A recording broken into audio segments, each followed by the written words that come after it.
మనకి సనాతన ధర్మంలో నదులు అత్యంత ప్రముఖమైనటువంటి విశేషాన్ని పొంది ఉంటాయి. మనం ఏదైనా పూజ చెయ్యాలి అన్నా కూడా అసలు మొట్టమొదట కలశారాధనము అని ఆ నదులను నీటిలోకి ఆవాహన చేస్తాం. గంగే చ యమునే చైవ గోదావరి సరస్వతి నర్మదే సింధు కావేర్యౌ జలేస్మిన్ సన్నిధిం కురు అని అది యజమాని మీద ప్రోక్షించుకుని పూజా ద్రవ్యాల మీద ప్రోక్షించి ఎదురుగుండా ఉండేటటువంటి ఆరాధన చెయ్యవలసిన పరమేశ్వర స్వరూపం మీద కూడా ప్రోక్షించి ఆ తర్వాత పూజా కార్యక్రమాన్ని ప్రారంభం చేస్తాం. సనాతన ధర్మంలో నదికి ఉన్నంత గౌరవం, నదికి ఉండేటటువంటి పూజ, నదికి ఉండేటటువంటి వైశిష్ట్యము చాలా విశేషంగా ఉంటుంది. నదిని కేవలం ఒక నీటి ప్రవాహంగా చూడడం ఉండదు. ప్రతి నదికి కూడా ఒక అధిష్టాన దేవత ఉంటుంది. కేవలం అది నీటి నుండి ఉత్పన్నమైనటువంటి శక్తి కాదు. ఒక్కొక్క నదికి ఉన్నటువంటి ఒక్కొక్క అధిష్టాన దేవత ప్రజలను ఒక్కొక్క రకంగా అనుగ్రహిస్తూ ఉంటుంది. అందుకే ఎక్కడెక్కడ నదులున్నాయో అక్కడక్కడ విశేషమైనటువంటి పూజ జరుగుతూ ఉంటుంది. మీరు గమనిస్తే ఇది ఇవాళ నిన్న వచ్చినటువంటి ఆచారం కాదు. త్రేతాయుగంలో రామచంద్రమూర్తి సీతమ్మ కూడా నదులను దాటవలసి వచ్చినప్పుడు నదులను ప్రత్యేకంగా ఎలా ఆరాధన చేశారో, ఒక నదిని దాటి వెళ్ళిన తరువాత మళ్ళీ క్షేమంగా తిరిగి వచ్చి నది ఆవలి ఒడ్డుకు చేరుకున్నప్పుడు ఆ నదికి నేను ప్రత్యేకంగా పూజ చేస్తానని, నివేదనలు సమర్పిస్తానని సీతమ్మ మొక్కుకున్నటువంటి తీరు గమనిస్తే నదులకు ఉన్నటువంటి అధిష్టాన దేవతలు ప్రార్థన చేసినటువంటి భక్తుల్ని అనుగ్రహించగలిగినటువంటివై ఉంటాయని, అనేక సందర్భాల్లో ప్రత్యక్షమైనటువంటి స్థితి, అలాగే పరమ భాగవతోత్తములైనటువంటి వారు నదీ స్నానానికి వెళ్ళినప్పుడు ఆ నది యొక్క అధిష్టాన దేవత వారితో మాట్లాడి వారి నుండి ఏదో ఒక బహుమానాన్ని తాను కోరుకుని స్వీకరించి సంతోషించినటువంటి సందర్భాలు కోకొల్లలు. అటువంటి నదులు, నదములు అని రెండు మాటలు.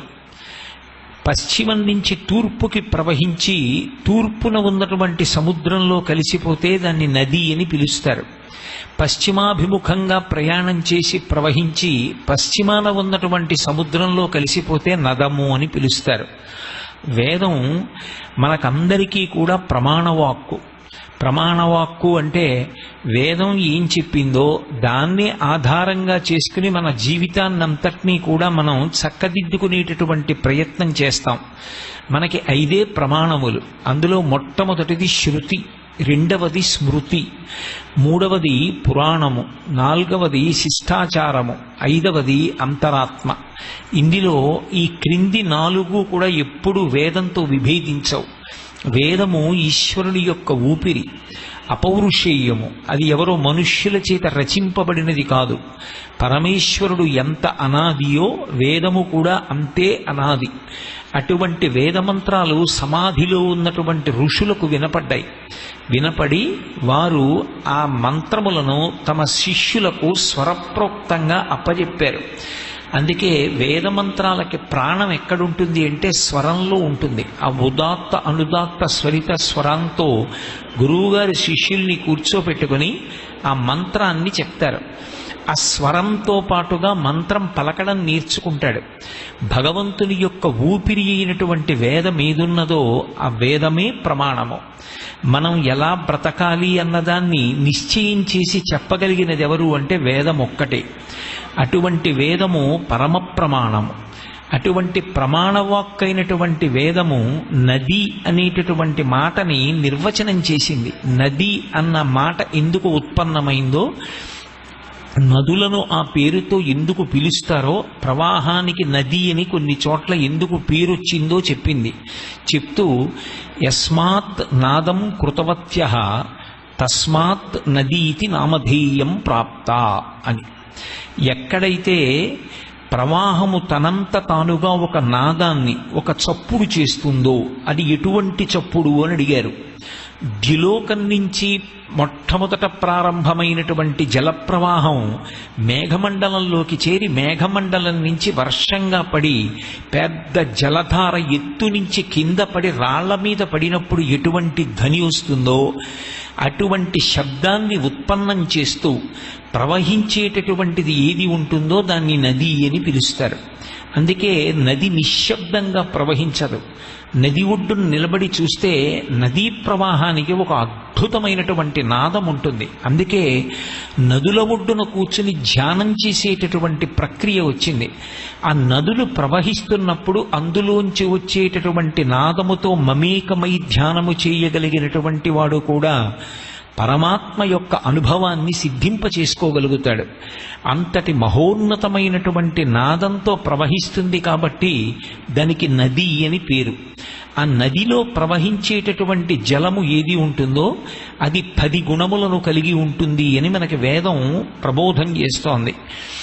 మొట్టమొదటిది సాధువైనటువంటి రూపము, రెండవది బలము, మూడవది తేజస్సు, నాలుగవది శౌచము, 5 ఆరోగ్యము, 6 ఆయుర్దాయము, 7 అలోలుపత్వము, 8 దుస్వప్నము నశించుట, 9 తపస్సు, 10 మేధ.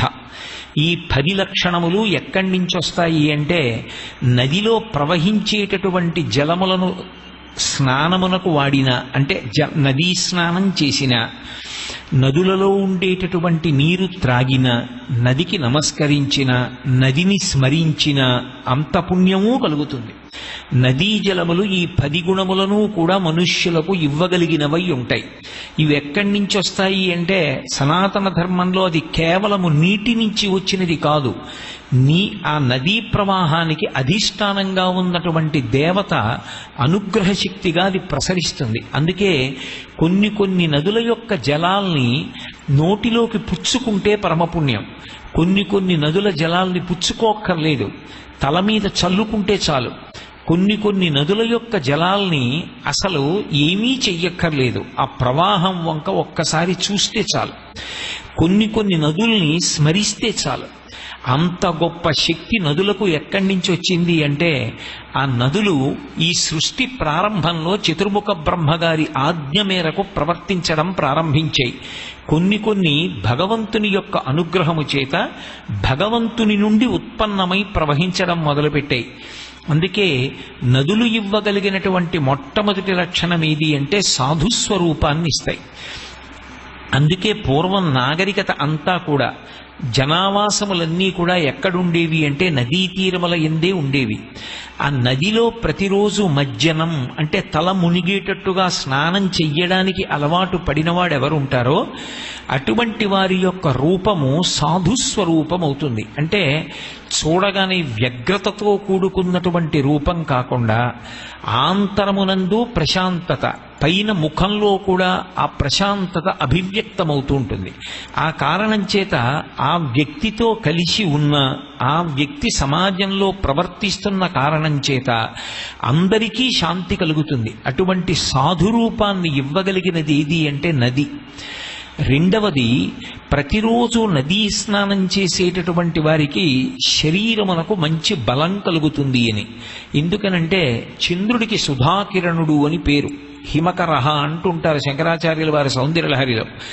ఆ కిరణముల నుండి అమృతము స్రవిస్తుంది అని. ఆ అమృత ధారని నదీ జలాలు స్వీకరిస్తాయి. స్వీకరించినప్పుడు తెల్లవారుజాము కాలంలో నదిలో స్నానం చేస్తే ఆ అమృతము నీటి యందు ప్రవేశించి ఉంటుంది, ఆ ఓషధీతత్వమునంతటినీ పుచ్చుకుని ఉంటుంది. కాబట్టి అటువంటి అమృతం కలిసినటువంటి జలములు శరీరమునకు తాకినటువంటి కారణం చేత ఆరోగ్యము ఏర్పడుతుంది. మూడవది, శరీరమునకు బలము కలగడమే కాకుండా తేజస్సు ఉద్భవిస్తుంది. నేను మీతో ఇంతకు ముందే మనవి చేశాను, ఆ చంద్రకిరణముల యొక్క స్పర్శ ఉన్న కారణం చేత నదుల యొక్క అధిష్టాన దేవతల యొక్క అనుగ్రహం నీటి ప్రవాహంతో పాటుగా ఉన్న కారణం చేత ప్రతిరోజు నదీ జలాలలో స్నానం చేసేటటువంటి అలవాటు ఉన్నవారు గొప్ప తేజస్సుని సంతరించుకుంటారు. నేను నా జీవితంలో వ్యక్తిగతంగా చూశా, కొంతమంది వృద్ధులైపోయినా కూడా అపారమైనటువంటి తేజోవంతులై ఉంటారు. ఎందుచేత అని అడిగితే వారు అసలు నదీ స్నానం ఒక్కరోజు కూడా విడిచిపెట్టకుండా నియమంగా ప్రతిరోజు నదీ స్నానం చేసేటటువంటి అలవాటు ఉంటుంది. ఆ నదీ స్నానం కోసమే ఆ నది ప్రవహించేటటువంటి ఊరితో మమేకమై అక్కడ ఉండిపోతూ ఉంటారు. ఆ నదీ స్నానం మనిషికి తేజస్సునిస్తుంది, అంటే కూర్మవాయువుని బలం చేస్తుంది. కూర్మము అని లోపల ఒక వాయువు ఉంటుంది. మనం ఒక్కసారి పీల్చినటువంటి వాయువు 10 వాయువులుగా విడిపోతుంది. ప్రాణ అపాన వ్యాన ఉదాన సమాన నాగ కూర్మ కృకర ధనంజయ దేవదత్తములని. ఇందులో ఈ కూర్మవాయువు కాంతిని ప్రసరింపచేస్తుంది శరీరానికి. అంత గొప్ప కాంతి వలయాన్ని ఇవ్వగలిగినది ఏది అంటే నదీ జలములలో స్నానం చేసేటటువంటి వాళ్ళకి అటువంటి కాంతి కలుగుతుంది. కాబట్టి నదీ స్నానము కాంతినిస్తుంది. అలాగే నదీ స్నానము ఆయుర్దాయకారకమై ఉంటుంది. ఎందుచేత అంటే మనకి ఇప్పటికీ ఆయుర్వేద శాస్త్రంలో ఒక మాట చెప్తూ ఉంటారు. జీర్ణశక్తి బాగా ఉండాలి అన్నా లేదా శరీర ఆరోగ్యం బాగుండాలి అన్నా తొట్టె స్నానం చేయిస్తున్నప్పుడు నీటి ప్రవాహం మందంగా కడుపు యొక్క కింది భాగానికి తగిలి చాలా మృదువుగా కడుపు పైభాగం మీద నీటి ప్రవాహం తగిలి ఆ ఒత్తిడి తగిలితే శరీరంలో ఉండేటటువంటి ప్రధానమైనటువంటి అవయవములు బాగా పనిచేస్తాయి అని. ఈ నీటి ప్రవాహంలో పురుషుడు ఎదురుకి నిలబడి స్నానం చేస్తాడు. ఆ పొత్తి కడుపు దగ్గర ఉరుసుకున్నప్పుడు నీటి ప్రవాహం అది అపారమైనటువంటి ఆరోగ్యానికి కారణమవుతుంది. మనకి శంకర విజయాల్లో శంకర భగవత్పాదుల యొక్క జీవిత చరిత్రలో పతంజలి చరిత్రలో చెప్తారు. అన్నం తినడం కూడా మరిచిపోయి నిద్రపోయాడు ఒకప్పుడు ఆ చంద్రశర్మ అనబడేటటువంటి బ్రాహ్మణుడు. అతను శరీరం విడిచిపెట్టేస్తాడేమో నిద్దట్లోనే అని భయపడినటువంటి ఒక వైశ్యకాంత ఆ పిల్లవాడి కడుపు దగ్గరికి పెరుగు అన్నం పలచగా తెచ్చి కడుపు మీద పోసి రుద్దుతుంది. రుద్దితే ఆ రోమకూపములలోంచి పెరుగు అన్నం యొక్క శక్తి లోపలికి వెళ్ళి బ్రతుకుతాడు. పతంజలియే ఆ రూపంలో వచ్చాడు. పతంజలి 3టికి కావలసినటువంటి శాస్త్రాన్ని ఇచ్చాడు. మనసుని శుద్ధి చేయడానికి యోగ శాస్త్రాన్ని ఇచ్చాడు. వాక్కు శుద్ధంగా ఉండడానికి వ్యాకరణానికి మహాభాష్యాన్ని ఇచ్చాడు. ఆయనే చరకుడు అన్న పేరుతో మళ్ళీ ఆయుర్వేద సంహిత, శరీరం బలంగా ఉండడానికి కావలసినటువంటి సంహితనిచ్చాడు. అటువంటి పతంజలి చంద్రశర్మగా ఉన్నప్పుడు వైశ్యకాంత ఆయన కడుపు మీద పెరుగన్నం పలచగా చేసి రుద్దితే ఆ శక్తి లోపలికి వెళ్ళిన కారణం చేత బ్రతికాడు అని ఇప్పటికీ శంకరాచార్యుల వారి యొక్క జీవిత చరిత్రలో చెప్తారు. కడుపుకి ప్రవాహం ఎదురు తిరిగి నిలబడినప్పుడు పొత్తి కడుపు దగ్గర ఒరుసుకున్నటువంటి కారణం చేత ఆ నీటి యందు కరిగినటువంటి సుధాకిరణుడైనటువంటి చంద్రుని నుండి వచ్చినటువంటి అమృతం శరీరము చేత గ్రహింపబడి అది ఆరోగ్యమునకు కారణమవుతుంది. ఆరోగ్యము ఆయుర్దాయము రెండూ నది యొక్క స్నానం చేత అనుగ్రహింపబడతాయి. అలాగే ఈ రెండిటితో పాటుగా అలోలుపత్వం అంటే లౌల్యము కలగకుండా ఉండడం. ఏదో ఒక విషయం ఇది శాస్త్ర విరుద్ధం, అలా ప్రవర్తించకూడదు, అలా సుఖాన్ని అనుభవించకూడదు, అది చాలా తప్పు అని తెలుసు, కానీ తనని తాను నిగ్రహించుకోలేక బలహీనతతో అది తప్పు అలా చెయ్యకూడదు అని తెలిసినా సరే ఆ తప్పు చేసి దాని వలన కలిగినటువంటి సుఖంతో మమేకం అవుతూ ఉంటాడు. కానీ అలా నిషిద్ధ కర్మని ఆచరించి సుఖాన్ని పొందడమే పాపాన్ని మూట కట్టుకోవడమని, ఆ పాపం అనుభవంలోకి వచ్చినప్పుడు చాలా దారుణంగా ఉంటుందని తెలియనివాడు కాడు, తెలుసు. కానీ లౌల్యం అంటారు. లౌల్యం అంటే ఆ సుఖాన్ని అనుభవించకుండా ఉండలేడు. అందుకని శాస్త్ర విరుద్ధమైనటువంటి సుఖమైనప్పటికీ అటువంటి సుఖాన్ని అనుభవించి సంతోషాన్ని పొందుతాడు. దానికి విరుగుడు మనస్సుకి నిషిద్ధ కర్మ పట్ల అనురక్తి కలగకుండా నిషిద్ధ కర్మ నుండి తప్పించుకోగలిగినటువంటి శక్తి దేని వలన ఉత్పన్నమవుతుంది అంటే నదిలో స్నానం చేసినటువంటి కారణం చేత ఏర్పడుతుంది అని.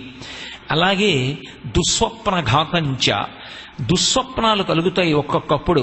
ప్రతిరోజు నదీ స్నానం చేసేటటువంటి అలవాటు ఉన్న వాళ్ళకి ఆ దుస్వప్నముల వలన కలిగేటటువంటి ఫలితములు ఏ ఉంటాయో ఆ ఫలితము అన్వయము కాదు. అన్వయము కాకుండా వారు రక్షింపబడతారు. అంత గొప్పది నదీ స్నానం.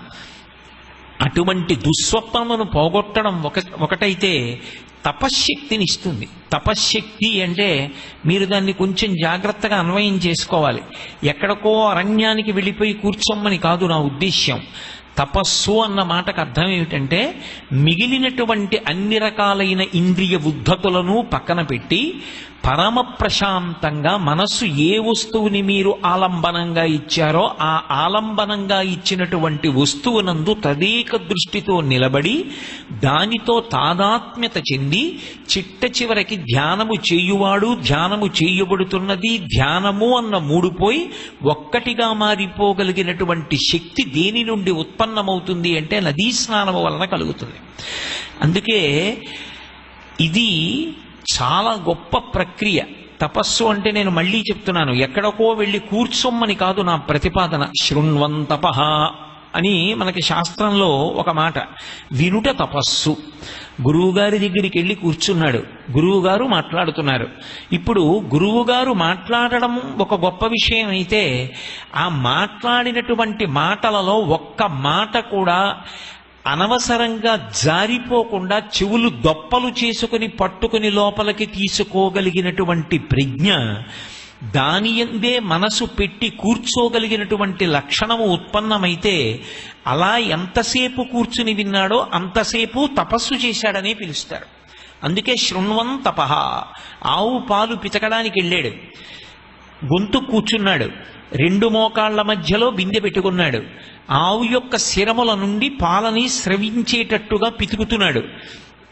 కానీ ఎవరితోనో మాట్లాడుతుండడంలో ఇప్పుడు ఆ శిరములను పట్టి లాగినప్పుడు వచ్చినటువంటి పాలు మాత్రం బిందెలో పట్టలేదు, నేల మీద పడిపోతున్నాయి. ఇప్పుడు తాను ఎంత పరిశ్రమ చేసినా ఆ శిరములలో నుంచి లాగినటువంటి పాలు బిందెలో పడకుండా పక్కన పడిపోతే ఎలా నిష్ప్రయోజనమైపోతాయో అలా ఎంత పవిత్రమైనటువంటి విషయమైనా సరే అది వినడానికి వెళ్ళి కూర్చున్నప్పుడు మనస్సు దాని మీద నిలబడేటట్టుగా కూర్చోగలిగినటువంటి ప్రజ్ఞ అంకురించిన వాడు ఎవరుంటాడో వాడు కొన్ని వేల గ్రంథములు చదివినటువంటి వాడితో సమానం. అన్ని విషయాలను తెలుసుకుని లోపలికి పుచ్చుకోగలుగుతాడు. కేవలం శరీరం వచ్చి కూర్చుందనుకోండి, మనసు మాత్రం ఎక్కడో తిరుగుతోంది, ఏం ప్రయోజనం ఉంటుంది దానివల్ల? చెప్పేవాడు ఏదో చెప్తూ ఉంటాడు, వినేది చెవిలిలోంచి లోపలికి వెళ్ళవలసినది వెళ్ళటం లేదు, ఎక్కడికో పోతోంది మనస్సు, లోపలికి వెళ్ళదు. అప్పుడు శరీరం అక్కడ కూర్చోవడం వల్ల వచ్చేటటువంటి ప్రయోజనం ఏముంటుంది? అందుకే శృణ్వం తపః, కూర్చుని వినడం తపస్సు. ఎప్పుడైనా సరే ఆ మనస్సుని నిలబెట్టడం అనేటటువంటిది సాధ్యమైందా ఆ వ్యక్తి ఎందులోనైనా సరే ఉత్తీర్ణుడైపోతాడు. పూజకెళ్ళి కూర్చున్నాడా, మనసు పెట్టి పూజ చేయగలడు. ధ్యానంలో కూర్చున్నాడా, ధ్యానం చేయగలడు. చదువుకుంటున్నాడా, పుస్తకంలో ఉన్నది తనలోకి వెడుతుంది. ఒక వస్తువుని పరిశీలిస్తున్నాడా, దాన్ని ఆశాంతము కూడా ఎక్కడా విడిచిపెట్టకుండా పరిశీలించగలడు. ఒకటి వినడానికి వెళ్ళాడా, బాగా వినగలడు. ఒక విషయాన్ని చూస్తున్నాడా, బాగా చూడగలడు. ఇది ఇంద్రియముల యొక్క శక్తి కాదు, వెనక ఉన్నటువంటి మనసు పొందినటువంటి ఏకాగ్రత. ఈ ఏకాగ్రతకి తపస్సు అని పేరు. ఇది ఎక్కడి నుంచి వస్తుంది అంటే నదీ స్నానం చేసినప్పుడు ఆ నదులలో ఉండేటటువంటి ఉదక స్పర్శ చేత అటువంటి తపశ్శక్తి అంకురిస్తుంది అని. 10వది మేధ. మేధ అన్న మాటకు అర్థం జ్ఞాపక శక్తి. బాగా జ్ఞాపకం పెట్టుకోవడం అంటే తాను ప్రయత్నపూర్వకంగా జ్ఞాపకం పెట్టుకోవడం ఒక ఎత్తు. విన్న విషయాన్ని 10 మార్లు లోపల అదే పనిగా తిప్పుతుంటే విషయం జ్ఞాపకంలో ఉంటుంది. కాదు, అసలు ఏ విషయాన్ని చూడనివ్వండి మరిచిపోడు, అలా జ్ఞాపకం ఉంటుంది. మనస్సు దాన్ని ముద్ర కింద పట్టుకుంటుంది. అలా పట్టుకోగలిగినటువంటి శక్తి, అలా ధ్యానం చెయ్యగలిగినటువంటి శక్తి, ఎప్పుడో విన్న విషయం, ఎప్పుడో చూసిన విషయం కూడా జ్ఞాపకం పెట్టుకుని ఎన్ని సంవత్సరముల తర్వాత అయినా సరే మళ్ళీ అది చెప్పగలిగినటువంటి ప్రజ్ఞకి మేధ అని పిలుస్తారు. ఈ మేధస్సు ఎక్కడి నుంచి వస్తుంది, మేధాశక్తి ఎక్కడి నుంచి వస్తుంది అంటే నదీ స్నానము చేత వస్తుంది. కామకోటి పీఠాధిపత్యం వహించిన మహాపురుషులు చంద్రశేఖరేంద్ర సరస్వతి మహాస్వామి వారు భారతదేశాన్ని అంతటినీ కూడా పాదచారి అయి పర్యటన చేస్తూ ఎక్కడెక్కడ పవిత్ర జలాలున్నా సరే అక్కడక్కడ ప్రయత్నపూర్వకంగా వెళ్లి గురుకులిడుతుండేవారు. వారి జ్ఞాపక శక్తి అసాధారణం. ఎప్పుడో 15 సంవత్సరాల వయస్సులో ఉన్నప్పుడు ఒక పిల్లవాడిని చూస్తే ఆ పిల్లవాడికి 50 సంవత్సరాలు వచ్చిన తరువాత కూడా ఆయన జ్ఞాపకం పట్టుకునేవారు. నువ్వు ఫలానా కదా అని అడిగేవారు. 15 ఏళ్ల పిల్లవాడు 50వ ఏడు వచ్చేటప్పటికి ఎంత మార్పు చెందుతాడు. కానీ అంత వయసు వచ్చినటువంటి పిల్లవాడిని ఆయన 90 ఏళ్ల వయస్సు దాటిన తరువాత గుర్తుపెట్టి పిలిచిన సందర్భాలు కొన్ని నాకు తెలుసు. అలా పిలవబడి సంతోషించిన వ్యక్తులు ఉన్నారు. ఇప్పటికీ ఆ విషయం చెప్తుంటే నేను పరవశించిపోతూ ఉంటాను. ఆంధ్రా బ్యాంక్కి జనరల్ మేనేజర్ చేసి చాలా కాలం ముంబైలో ఉండి ఆయన పదవీ విరమణ చేశారు. శివకోటరాజు గారిని, ఇప్పటికీ హైదరాబాద్లో ఉంటారు ఆ దంపతులు.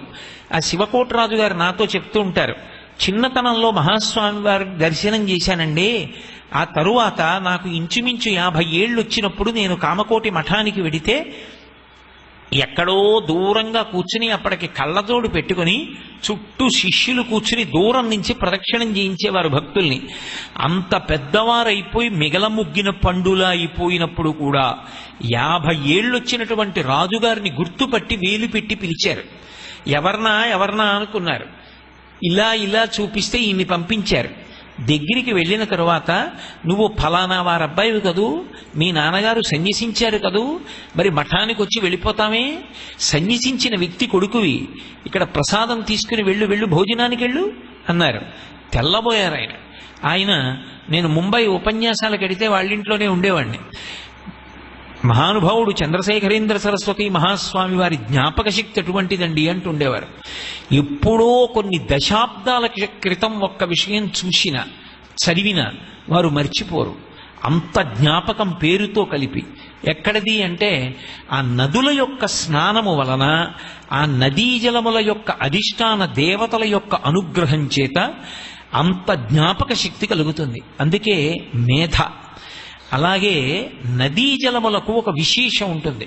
శ్రద్ధావా ఆపహ అంటుంది వేదం. నీటి నుండి ఏం కలుగుతుంది అంటే శ్రద్ధ కలుగుతుంది. శ్రద్ధ కలగడం అంటే శంకరాచార్యుల వారు వ్యాఖ్యానం చేస్తారు శ్రద్ధ అన్న మాటని. శాస్త్రస్య గురువాక్యస్య సత్యబుద్ధ్యావధారణ సా శ్రద్ధ కదితా సిద్భి యయా వస్తూపలభ్యతే. శాస్త్రం చెప్పినటువంటి మాట ఏది ఉందో అది, గురువుగారు చెప్పినటువంటి మాట ఏది ఉందో అది పరమ సత్యములు. వాళ్ళ నోటి వెంట అసత్యాలు రావు. శాస్త్రం చెప్పింది సత్యం, గురువుగారు చెప్పారు సత్యం అన్న నమ్మకంతో దాన్ని అనుష్ఠించగలిగినటువంటి ప్రజ్ఞ అంకురిస్తే దానికి శ్రద్ధ అని పేరు. ఆ శ్రద్ధ కలిగితే ఏమవుతుంది అంటే సా శ్రద్ధ కలితా సిద్ధి యయా వస్తూపలభ్యతే. ఆ శ్రద్ధ కలిగినటువంటి వాడు జీవితంలో పొందలేనిది అన్నది ఉండదు. సమస్తము చేకూరుతాయి. ఎక్కడి నుంచి చేకూరుతాయి అంటే అదిగో ఆ గురువు గారి మాట, శాస్త్రము చేత చెప్పబడిన మాట, సత్యములు అన్న పూనిక కలగడం చేత. ఈ శ్రద్ధ ఎక్కడి నుంచి వస్తుంది అంటే నదీ స్నానం చేయడం చేత వస్తుంది. అందుకే ప్రతినిత్యము నదీ స్నానం చేసేటటువంటి అలవాటు ఉన్న వాళ్ళకి పుణ్యకర్మాచరణమునందు విశేషమైనటువంటి అనురక్తి కలుగుతుంది. ఆ అనురక్తియే వారి చేత నిషిద్ధ కర్మల్ని భంజనం చేయించి విహిత కర్మాచరణమునందు అనురక్తిని పెంచి కురుపుణ్య మహోరాత్రం అని ఈ శరీరం ఉండగా చెయ్యగలిగినంత పుణ్యం చేసుకోవాలని వారు పుణ్యకర్మాచరణము చేయడంలో మంచి అభిరుచిని పొందినటువంటి వారై జీవితాన్ని సార్థక్యం చేసుకుంటారు. అటువంటి శక్తి ఎక్కడి నుంచి వస్తుంది అంటే నదీ స్నానము వలన వస్తుంది. ఇన్ని ప్రయోజనములకు ఆలవాలము నదులు. ఆ నదులు ఇన్ని రకాలైనటువంటి శక్తుల్ని అనుగ్రహిస్తాయి. అనుగ్రహించడమే కాదు, నదులన్నిటికీ కూడా ఆ నీటికి పైన ఎప్పుడూ కూడా అనుగ్రహ శక్తిగా ఉండేవాడెవరు అంటే పరమేశ్వరుడు. అందుకే అటువంటి పరమేశ్వరుడు నీటి రూపంలో ఉండి లోకాలనందిటినీ బ్రతికిస్తాడు. వ్యాస భగవానుడు లింగపురాణం చేస్తూ సంజీవనం సమస్తస్య జగత సలిలాత్మిక భవ ఇత్యుచ్యతే మూర్తిర్భవస్య పరమాత్మనః అంటాడు.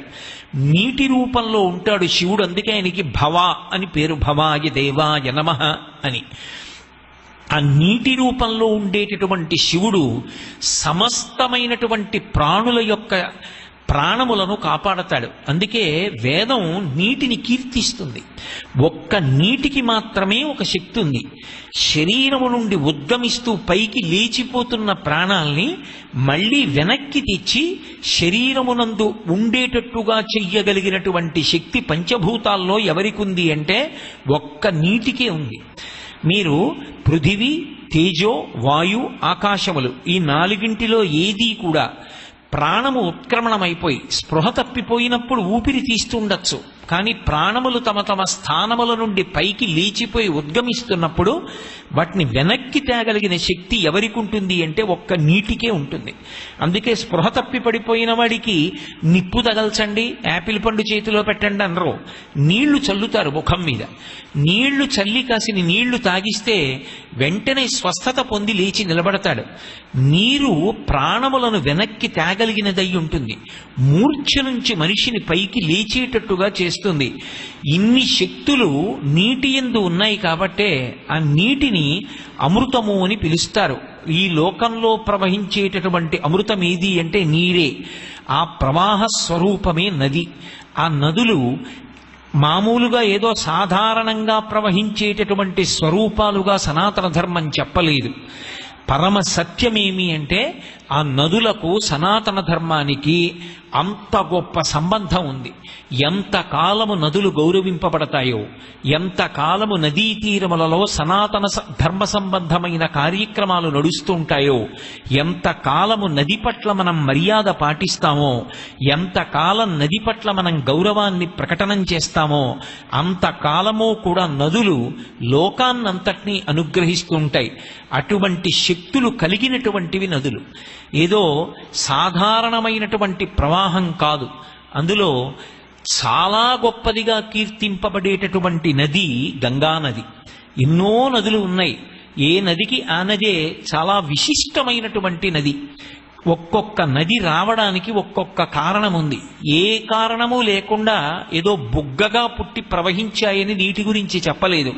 మీరు నదుల యొక్క చరిత్ర కావ్యాల్లో పురాణాల్లో పరిశీలనం చేస్తుంటే ఒక్కొక్క నది ఆవిర్భవించింది అంటే దాని వెనక ఏదో భగవత్ సంబంధమైన కారణం ఉంటుంది.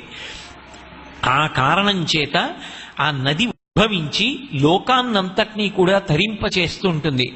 ఎన్నో నదులు మనకున్నప్పటికీ మనం ప్రధానంగా నది అనేటప్పటికి స్మరించేది, నది అనేటప్పటికి నమస్కరించేది, జీవితంలో ఒక్కసారైనా వెళ్ళి మనం స్నానం చెయ్యాలని కోరుకునేది గంగానది. గంగానదిని అమ్మ అన్న పేరు కలపకుండా అసలు మనం సంబోధన చెయ్యం. మిగిలిన నదుల్ని అమ్మ అని కలుపుతామో లేదో స్పష్టంగా చెప్పడం కష్టం. బ్రహ్మపుత్రమ్మ అంటామో అనమో, కానీ గంగమ్మ అని మాత్రం అనకుండా ఉండం. సీతాదేవి పేరు చెప్తే ఎలా సీతమ్మ అంటామో అలా గంగాదేవి పేరు చెప్తే మాత్రం ఆవిడ గంగాదేవి అని ఎవరనరు, గంగమ్మ అనే అంటారు. అమ్మ అన్న సంబోధనతో గంగ అంత గొప్పగా అనుబంధాన్ని పెంచేసుకుంది.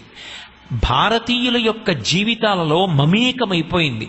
సనాతన ధర్మానికి ఆయువు పట్టు. అసలు గంగానది ఉన్న కారణం చేతనే భారతదేశానికి ఇంత ఖ్యాతి రావడం అన్నది జరిగింది. మీరు ఎక్కడికి వెళ్ళండి, గంగానది అన్న పేరు చెప్పేటప్పటికి 2 చేతులెత్తి నమస్కరించని వాళ్ళు ఉండరు. గంగా స్నానము అంటే చాలు అంత పరవశించిపోతారు. మిగిలిన నదుల యొక్క జలాలు ఇంట్లో ఉంటాయో ఉండవో తెలియదు, కానీ ఎవరైనా యాత్ర చేసి వచ్చి ఆ గంగానది జలాలు ఉన్నటువంటి ఒక చిన్న కలశ తీసుకొచ్చి ఇస్తే ఎంతో పవిత్రంగా పూజామందిరంలో ఉంచుకుని నమస్కారం చేస్తాం. అభిషేకం చేస్తున్నాము అంటే గంగానదీ జలాలు తేకుండా, ఆ జలాలు లేకుండా అసలు పెద్ద స్థాయిలో జరిగేటటువంటి అభిషేకములు నిర్వర్తించరు. ఒకవేళ సామాన్య జలాలతో అభిషేకం చెయ్యవలసి వచ్చినప్పటికీ మొట్టమొదట ఆవాహన చెయ్యబడేటటువంటి నది ఏది అంటే గంగానది. మీరొక్కటి ఆలోచించండి, నది ఎక్కడో ఉంది, మీరు పిలిచారు గంగా ఇలా రా అని. ఎలా వస్తుంది గంగా? అది కేవలం స్థూలంగా ఒక నది అనుకోండి, అప్పుడు ఆ నది అక్కడి నుంచి వచ్చి ఇక్కడ ప్రవేశించింది అనడానికి ఆధారం ఉండదు. ఒక మూర్తిని తయారు చేసి నేను పూజ పూర్తి చేసే పర్యంతము కూడా మీరు ఈ బింబమునందు ఉండండి అని ఒక మంత్రంతో పిలిస్తే భగవంతుని యొక్క శక్తి వచ్చి ఆ మూర్తిలోకి చేరితే మనం షోడశోపచారాలతో ఆ మూర్తికి పూజ ఎలా పూర్తి చేస్తున్నామో, ఒక వినాయక వ్రతకల్పం చేస్తే మట్టితో చేసినటువంటి విఘ్నేశ్వర ప్రతిమను అక్కడ పెట్టి ఈ పూజ పూర్తయ్యే వరకు ఓ విఘ్నేశ్వర నీ యొక్క శక్తి ఈ బింబమునందు ప్రవేశించుగాక అని ప్రార్థన చేస్తే మాంసనేత్రమునకు దొరకకపోయినప్పటికీ ఆ తేజస్సు అందులో ప్రవేశించిందని షోడశోపచారాలతో పూజ చేసి ఆయన పాదముల మీద పడిన గరిక కళ్ళకద్దుకది తల మీద ఎలా పెట్టుకుంటున్నామో అలాగే మాంసనేత్రమునకు దొరకనటువంటి రీతిలో నదుల యొక్క అధిష్టాన దేవతల యొక్క అనుగ్రహ శక్తి నీటి యందు ప్రవేశిస్తుంది మంత్రంతో పిలిస్తే. అంటే ఈ దేశంలో నదులకు అధిష్టాన దేవతలు ఉన్నారు. ఆ అధిష్టాన దేవతలు సమంత్రకంగా పిలిస్తే బయలుదేరి వచ్చి మన ఇంట్లో ఉన్న లౌకిక జనములలో కూడా ప్రవేశించి వారు ఆ జలములను పవిత్రం చేసి ఆ ఏ నదిని మీరు పిలిచారో ఆ నదీ రూపాన్ని పొంది ఆ నీరు చల్లుకున్నవారు, నీరు పుచ్చుకున్నవారు, నీటిలో మజ్జనం చేసిన వారు కూడా ఆ నదీ స్నానాన్నే పొందినటువంటి ఫలితాన్ని పొందుతారు అన్నది నిస్సందేహం. అందుకే కదూ గంగే చయమునే చైవ గోదావరి సరస్వతి నర్మదే సింధు కావేర్యౌ జలేస్మిన్ సన్నిధిం కురు అన్న మంత్రంతో పిలుస్తున్నాము అంటే అలా పిలిచినంత మాత్రం చేత ఆ నదుల యొక్క అధిష్టాన దేవతలు బయలుదేరి వచ్చి మనం పెట్టినటువంటి కలశ జలాలలోకి ప్రవేశిస్తాయన్న విశ్వాసము, ఇత పూర్వము అటువంటి అనుభవాన్ని పొందినటువంటి మహాత్ములు లేకపోతే ఆ మంత్రం ఎందుకు వస్తుంది? అటువంటి ఆవాహన అనబడేటటువంటి క్రమం ఎందుకు జరుగుతుంది? అంత గొప్పగా మనం పిలిచేటటువంటి నది గంగా నది. ఎక్కడైనా చూడండి, పరమ పవిత్రమైన వస్తువు చెప్పవలసి వచ్చిందనుకోండి, గంగంత పవిత్రమండి అంటారు. గంగ సంబంధం లేకుండా, అసలు గంగ యొక్క స్పర్శ లేకుండా మీకు ఏ పురాణము ఏ కావ్యము కనపడవు. ఏ మహాత్ముడి జీవితం చూడండి గంగా నదితో ముడిపడిపోయి ఉంటుంది. ఆ గంగా స్నానం, ఆ గంగ సంప్రోక్షణ, గంగ దర్శనం, గంగ నామం, గంగ స్మరణం అంత గొప్పవిగా కీర్తింపబడ్డాయి. గంగానదికి అంత గొప్పతనం రావడానికి కారణం రామాయణంలో మహానుభావుడు వాల్మీకి మహర్షి గంగావతరణాన్ని మనకు అందించారు. అసలు ఆ గంగా నది ఈ లోకంలోకి ఎలా వచ్చింది అనేటటువంటి విశేషాల్ని మనకి అందజేశారు. ఒకానొకప్పుడు సగర చక్రవర్తి యజ్ఞం చేశాడు. ఆ యజ్ఞం చేసినప్పుడు యజ్ఞాశ్వాన్ని విడిచిపెట్టాడు. 60,000 మంది కుమారులు, వాళ్ళ పేర్లు ఇంకా వేరే చెప్పలేదు. సగర చక్రవర్తి యొక్క కుమారులు కాబట్టి వాళ్ళని సగరులు అని పిలిచారు. ఈ 60,000 మంది యజ్ఞాశ్వాన్ని రక్షిస్తూ వెడుతున్నారు. వెడుతుండగా ఇంద్రుడు ఆ యజ్ఞాశ్వాన్ని అపహరించి తీసుకుని వెళ్ళిపోయాడు. ఇప్పుడు ఆ యజ్ఞాశ్వం ఎక్కడుందో తెలియదు. వాళ్ళు భూమినంతటినీ తవ్వారు, పాతాళలోకానికి కూడా వెళ్ళిపోయారు ఆ సగరులు. వెళ్ళిపోతే వాళ్ళకి అక్కడ కపిల మహర్షి యొక్క ఆశ్రమంలో వాళ్ళ గుర్రం కట్టబడి కనపడింది. వాళ్ళు మహోత్సాహం కీర్తిమతో అంటారు మహర్షి. వాళ్ళు మహోత్సాహవంతులు, ముందు వెనకలు ఆలోచించరు కనుక ఎప్పుడైతే కపిల మహర్షి ఆశ్రమంలో తమ యొక్క యజ్ఞాశ్వం కనపడిందో కపిల మహర్షియే ఆ అశ్వాన్ని అపహరించారు అని నిర్ణయం చేసుకున్నారు. నిర్ణయం చేసుకుని చేతికి కనపడినటువంటి రాళ్ళు, కర్రలు, నాగళ్ళు, గుణపాలు ఇవన్నీ పట్టుకుని మహర్షిని గట్టిగా నింద చేస్తూ ఆయన మీదకి పరిగెత్తారు. ఆయన విన్నాడు. శ్రుత్వా తు వచనం తేషాం కపిలో రఘునందన హుంకారమకరోత్తదా రోషేన మహతావిష్టో హుంకారమకరోత్తదా భస్మరాశి కృతాత్ సర్వే కాకుత్స సగరాత్మజాః అంటారు. మహర్షుల యొక్క దివ్యమైనటువంటి శక్తి అలా ఉంటుంది. అది బ్రాహ్మణ తేజస్సు, గొప్ప తపశ్శక్తి సంపన్నుడు, శ్రీ మహావిష్ణువు యొక్క అవతారం కపిల మహర్షి. అటువంటి కపిల మహర్షి తన మీదకి వస్తున్నటువంటి 60,000 మంది సగరుల్ని చూశారు. రోషేన మహతావిష్టో హుంకారమకరోత్తదా. వెంటనే ఆయన వాళ్ళ వంక చూసి హుమ్ అని ఒక పెద్ద నాదం చేశారు కోపంతో. ఆయన చేసినటువంటి ఆ హుంకార ధ్వనిలోంచి వచ్చినటువంటి శబ్దశక్తికి ఈ 60,000 మంది సగరులు కూడా దగ్ధమైపోయి బూది కుప్పలుగా కింద పడిపోయారు. ఆ తరువాత ఈ వార్త సగర చక్రవర్తికి వెళ్ళింది. నీ 60,000 మంది కుమారులు పడిపోయారన్నారు. ఇప్పుడు 60,000 మంది కొడుకులు పడిపోయారు, యజ్ఞం చెయ్యొచ్చా కూర్చుని? అంటే రక్షాబంధనం ఉంది, చేతికి రక్షాబంధనం కట్టారు. అది యజ్ఞము పరిసమాప్తమయ్యే వరకు రక్ష చేస్తుంది. సగర చక్రవర్తి లేచి తానే యజ్ఞాశ్వాన్ని వెతకడానికి ఎడతామన్నాడు. అంటే బ్రాహ్మణులు అన్నారు, అక్కడ యజ్ఞం చేయిస్తున్న ఋత్విక్కులు, యజ్ఞం చేసేటటువంటి వ్యక్తి యజ్ఞాన్ని పరిసమాప్తం చెయ్యకుండా, అవబృధ స్నానం చెయ్యకుండా మధ్యలో విడిచిపెట్టి వెళ్ళిపోతే యజమానికి ఆ యజ్ఞం చేయించిన వాళ్ళకి కూడా ప్రమాదం జరుగుతుంది. కాబట్టి నువ్వు లేచి వెళ్ళడానికి వీల్లేదు, ఇంకెవరినైనా పంపించన్నాడు. తన రెండవ కుమారుడైనటువంటి అసమంజసుని యొక్క కుమారుడైన అంశుమంతుణ్ణి పిలిచి నువ్వు వెళ్ళి ఆ గుర్రాన్ని వెతికి తీసుకురమ్మన్నాడు. ఆయన భక్తి తత్పరుడు. ఆ అంశుమంతుడు ఆ భూమండలాన్ని మోస్తున్నటువంటి దిగ్గజములకు నమస్కారం చేసి ప్రదక్షిణం చేసి ఆయన పాతాళలోకం దగ్గరికి వెళ్ళాడు. అక్కడ కనపడింది ఆ యాగాశ్వం. వెంటనే ఆ అశ్వాన్ని తీసుకుని బయలుదేరపోయాడు. 60,000 బూది కుప్పలు కనపడ్డాయి. చూశాడు, అయ్యో నా పినతండ్రులు 60,000 మంది మరణించారు, కనీసం వీళ్ళకి జలతర్పణ చెయ్యాలి, ఇప్పటి వరకు వీళ్ళకి జలతర్పణ కూడా జరగలేదని గబగబా పక్కనున్నటువంటి సరోవరం దగ్గరికి వెళ్ళి నీళ్లు పట్టుకొచ్చి జలతర్పణ చేయడానికి ప్రయత్నం చేశాడు. పితృకార్యానికి, శరీరం విడిచిపెట్టినటువంటి పెద్దలకి అంత్యేష్టి సంస్కారం విషయంలో, వారికి జరగవలసినటువంటి ఉత్తర క్రియల విషయంలో వారి యొక్క వారసులు ఎంత జాగ్రత్త పడ్డారు అన్నదానికి రామాయణాది కావ్యములు ప్రతీకగా నిలబడతాయి. ఆ అంశుమంతుడు వెళ్ళి ఆ లౌకికమైనటువంటి జలాలు, అక్కడ ఉన్న సరోవరంలో ఉన్న జలాలు తీసుకొచ్చి వాళ్ళకి తర్పణ ఇవ్వబోతున్నాడు. చూశాడు గరుత్మంతుడు. చూసి ఆ అంశుమంతుడితో ఒక మాట చెప్పాడు, నీ యొక్క పినతండ్రులైన ఈ సగరులు 60,000 మంది మరణించినటువంటి స్థితి చూసి లోకాలన్నీ సంతోషిస్తున్నాయి. కారణమేమి అంటే వీరు ఉద్ధతి కలిగినటువంటి వారు, వీరి వలన భూమికి ఆపద ఏర్పడింది. 60,000 మంది భూమికి గోతులు తవ్వి పాతాళానికి వచ్చారు, ఎన్నో ప్రాణుల్ని చెనకారు. ఇటువంటి వారు మరణించిన కారణానికి లోకం సంతోషిస్తోంది. పైగా వీళ్ళు మామూలుగా మరణించిన వారు కారు, సాధారణ కారణానికి మరణించలేదు, బ్రాహ్మణుని యొక్క ఉగ్రతేజస్సుకి మరణించారు, కపిల మహర్షి యొక్క ఉగ్రతేజస్సుకి. అలా మరణించిన వారెవరుంటారో వారికి ఉత్తర క్రియలు చేయడానికి, జలతర్పణ చేయడానికి ఈ భూమి మీద ఉండేటటువంటి సరోవరాలలో కాని, నదులలో కాని, ఇతర చోట్ల కాని ఉన్నటువంటి లౌకికమైనటువంటి జలముల యొక్క శక్తి సరిపడదు. అందుకని ఈ నీటితో నువ్వు వాళ్ళకి తర్పణ చేయడం కుదరదు. వాళ్ళకి తర్పణ చెయ్యాలి అంటే, వాళ్ళు తరించాలి అంటే షష్ఠిం పుత్ర సహస్రాణి స్వర్గలోకం నయిష్యతి. వాళ్ళు స్వర్గలోకానికి వెళ్ళరు. వాళ్ళకి జలతర్పణ చేసి వాళ్ళు స్వర్గలోకానికి వెళ్ళాలి అంటే ఒకే ఒక్క కారణం చేత వెడతారు.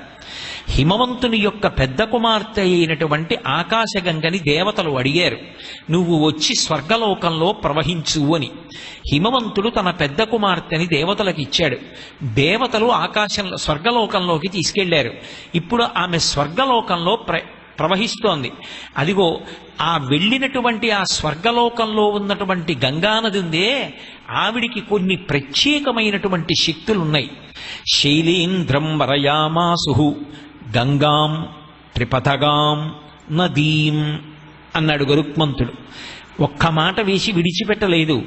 ఆ పైన ప్రవహిస్తున్నటువంటిది నదీం, నాదంతో ప్రవహిస్తూ ఉంటుంది. 2 త్రిపథగాం, అది 3 లోకములలో ప్రవహించగలిగినటువంటి శక్తి కలిగినది. ఆమె ఆకాశంలోనూ ప్రవహించగలదు, భూమి మీద ప్రవహించగలదు, పాతాళమునకు వెళ్ళగలదు. అంత శక్తి కలిగినటువంటిది, అటువంటి స్థితిలో రాగలిగినది గంగమ్మ ఒక్కతే. ఆమె హిమవంతుని పెద్ద కూతురు, రెండవ కూతురు పార్వతీదేవి. పెద్ద కూతురైనటువంటి ఆ గంగని దేవతలు అడిగారు, మేము స్వర్గలోకంలో ఈ గంగమ్మ వలన ప్రయోజనాన్ని పొందడానికి, స్నానాది కృత్యములకు, మేము వాడుకోవడానికి, మేము చేసేటటువంటి కార్యకలాపాలకి ఈ గంగాజలాలు ఉపయుక్తమవుతాయి కనుక ఈమెని స్వర్గలోకానికి పంపమన్నారు. హిమవంతుడు తన పెద్ద కుమార్తె అయిన గంగని స్వర్గలోకానికి పంపాడు. ఇప్పుడు ఆమె అక్కడ ప్రవహిస్తోంది.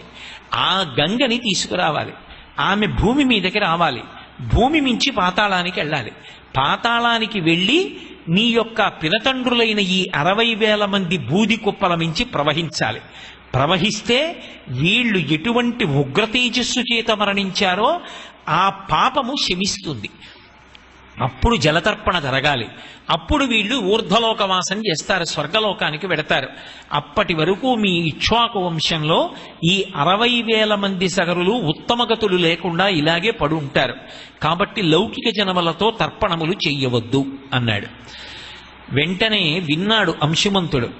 విని సుపర్ణవచనం శ్రుత్వా శోంశుమానతివీర్యవాన్ కరితం హయమాదాయ పునరాయాన్ మహాయశాహ అంటారు మహర్షి. ఆ యజ్ఞాశ్వాన్ని తీసుకుని భూమి మీదకు వచ్చి సగర చక్రవర్తి ఎక్కడ యజ్ఞం చేస్తున్నాడో అక్కడికి వెళ్ళిపోయాడు. ఆ యజ్ఞాశ్వం తిరిగి వచ్చింది. ఆ అశ్వమేధ అక్కడ చేస్తున్నటువంటి ఆ యాగం పూర్తయిపోయింది. సగర చక్రవర్తి అవబృధ స్నానం చేసి అంతఃపురానికి వెళ్ళిపోయాడు. కానీ తన కొడుకులు 60,000 మంది పడిపోయారు. వాళ్ళకి ఉత్తమగతులు కలగలేదు.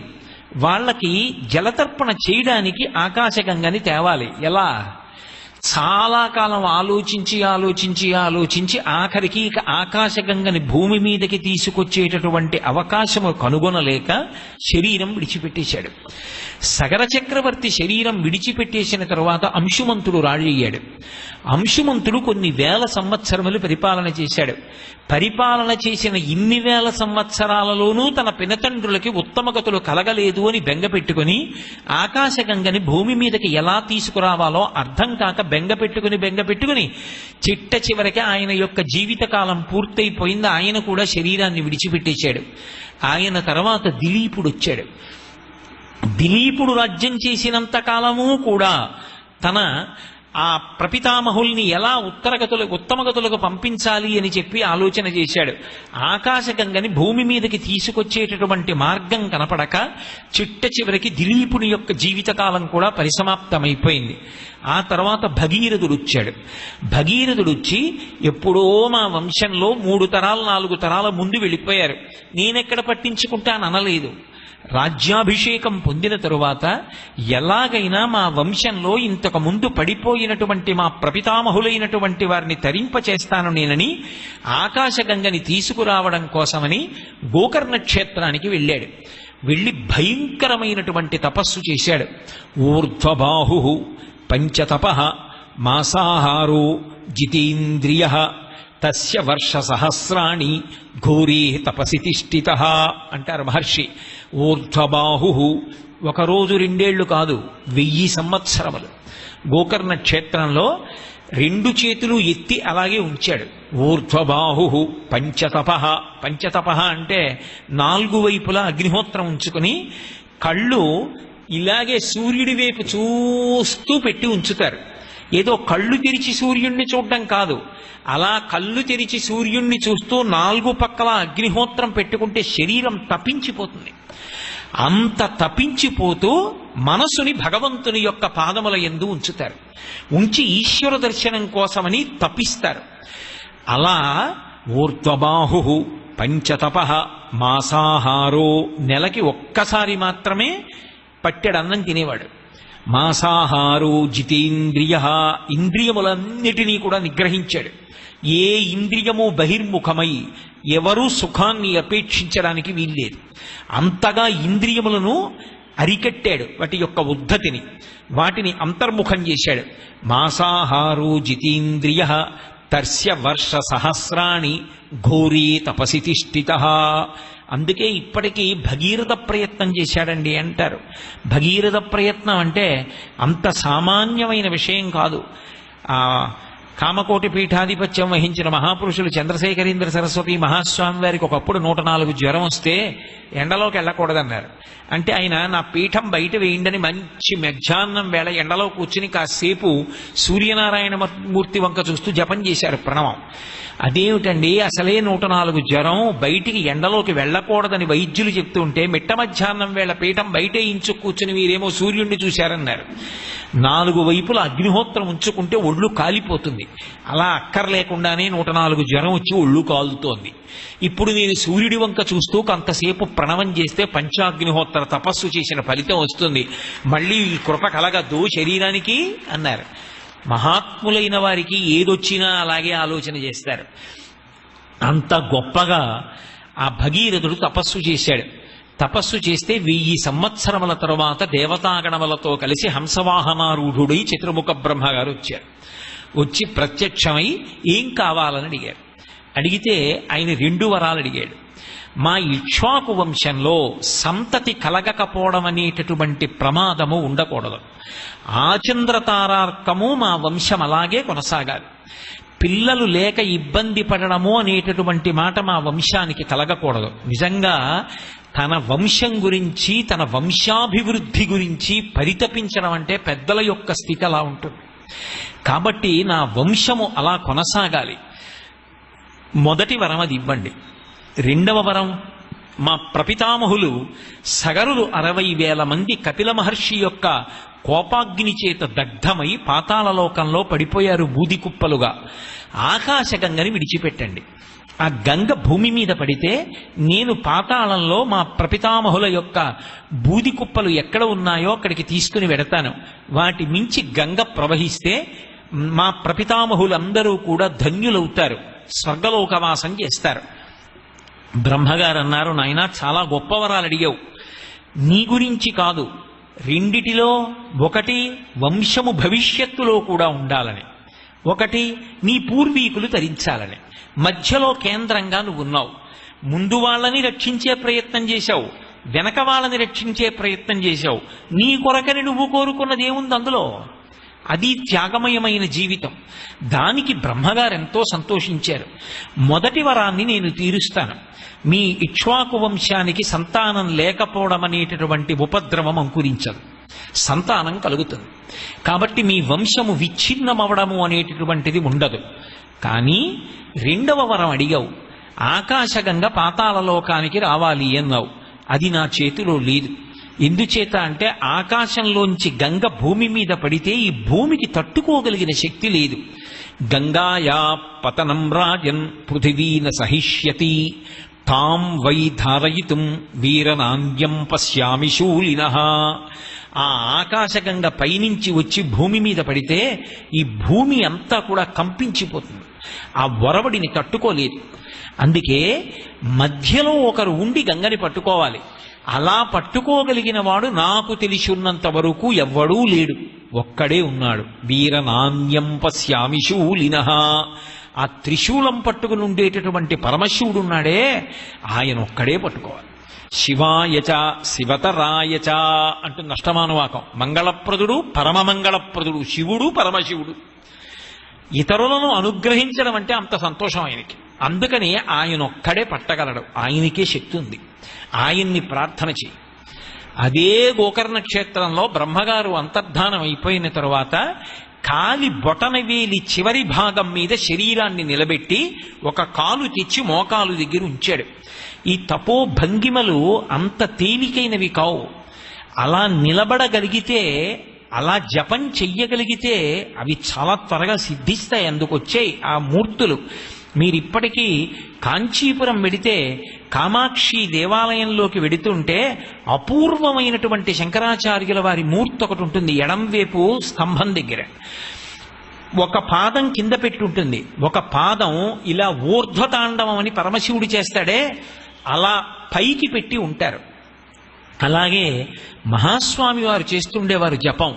ఒక్క కాలు మీదే నిలబడి రెండవ కాలు తీసుకెళ్లి నిలబెట్టినటువంటి కాలు మోకాలు పైభాగంలో పెట్టి ఈ రెండు చేతులు తీసుకెళ్లి శిరస్సు పైభాగంలో పెట్టి కదలకుండా కొన్ని గంటల సేపు నిలబడి జపం చేసేవారు. అది శరీరం మీద ఆ నియంత్రణ ఉన్నవారు, అలా నిలబడగలిగిన వారు తప్ప అందరికీ సాధ్యమయ్యే విషయం కాదు.